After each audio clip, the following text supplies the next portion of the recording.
What's up guys, my name is Ace, and today I wanted to do something a little bit different, and also a little bit on the positive side at least, because a lot of the news and the content I've been covering lately for Black Ops 4 has been a bit on the negative or critical side. For good reason. They have done a lot of things wrong, especially lately I feel. But in today's video, I wanted to have a positive note here, and I wanted to share what I feel are the top 5 best maps in Black Ops 4. Now, a few things to note before we start getting into my list. First off, I decided to exclude remade maps.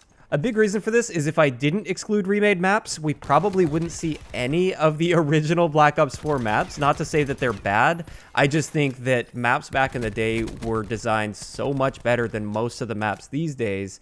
But that's just my opinion, and that leads me to the second stipulation here. All of these are my opinion based on my preferences, my playstyle. Of course, I'm sure a lot of you guys will disagree with at least a few of my choices, and that's totally fine. I encourage that. I'm really interested in seeing from you guys in the comments down there what you feel are the best maps in this game. So let's kick off the list, and starting it off with number 5, which is kind of a tough choice. There were a few maps that I thought maybe deserved this number 5 spot, but I decided to go with ICEBREAKER. Now, some of the reasons I like ICEBREAKER is, first off, it's a nice wide open map, and it's all generally one level, so you don't have to worry about people being like way up in a building or down in a street below you or anything like that. Everything is all on one plane, and there are really clearly defined power positions with effective flank routes to attack those power positions. So with this, I feel like there's a great mix of playstyles that are available. It's great for snipers, but also if you want to run around with an SMG, you can totally do that. And I feel this map really rewards map control nicely. Once you gain that map control and you gain control of those power positions, it's kind of difficult for those enemies to break out of that, as it should be, I feel. So it's a constant battle that's going on for the power positions on this map. There are plenty of options available to you. You can flank through the middle of the submarine area with a close quarters weapon if you want, or you can stick to the edges with a longer range weapon. And I really like how that plays out, and I think one of the reasons I like this is it's a nice change of pace from pretty much the rest of the maps in this game. Most of the maps in this game are a little bit more cramped, a little bit more of a strict 3-lane with less room for movement, less room for flanking. I feel like ICEBREAKER finds a happy middle ground there. To top this all off, I really like the fact that ICEBREAKER is nice and open because score streaks are generally very effective on this map. Some of the maps in this game that have a ton of overhead cover, when you call in something like a sniper's nest or a hellstorm or something like that, you don't really expect much out of that. You might get a couple kills here or there. On ICEBREAKER, it feels really rewarding to get those streaks up because there aren't very many places for enemies to hide.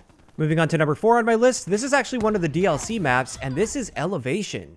I think Elevation is like the perfect size for a Call of Duty map, or at least for this particular Call of Duty game.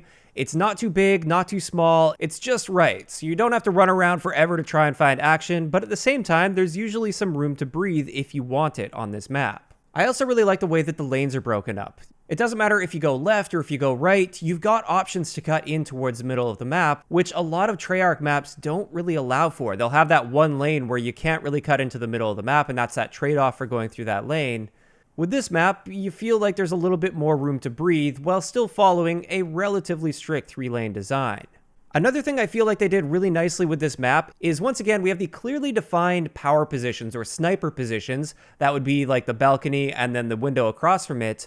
Those are clearly defined, and that will attract those campers and those snipers and everybody, which is great because the map also allows really viable flank routes to get to those areas. I think that's a great element of map design in Call of Duty, where you have those clearly defined sniper areas and camping areas, but you also provide really good counterplay to those, so it is kind of a battle over those areas, and it makes things flow nicely as well, in my opinion. Now, the one downside of this map is sometimes it can get a little bit lopsided just due to the height advantage that the one side has over the other, but in most modes at least, I don't really see that as a severe issue. So therefore, I feel that Elevation definitely deserved a spot on this list. This brings us to number 3 on my list, and this is PAYLOAD. Now with PAYLOAD, it's not as easy for me to describe exactly why I like this map, but I just know that I like it. I think it might have to do with the choke points. It has some really nice choke points and clash points that are quite predictable, easy to play around, and the flank routes are great as well.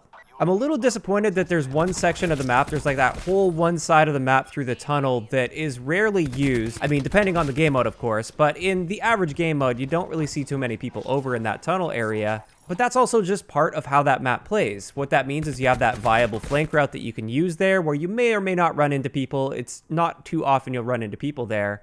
And then the majority of the fighting goes on towards like the B domination room. Like I said, I can't quite put my finger on why I like Payload so much, but I just feel it plays really well and I enjoy that map quite a bit. This brings us to number 2, and this is Contraband. I feel Contraband is a beautifully designed map. I love how they incorporated the water into this map, and I feel that's the perfect way to handle water when it comes to Call of Duty, if it's going to be a COD game where you can swim. I also really like the clearly defined lanes that they have and how they're so different. So you have like the jungle side that's a little bit darker and has its own unique layout. Then you have the middle path where it's the 2 windows and then the different head glitches that you have there, and you're just like fighting for those headshots to pick those people off and take control of middle.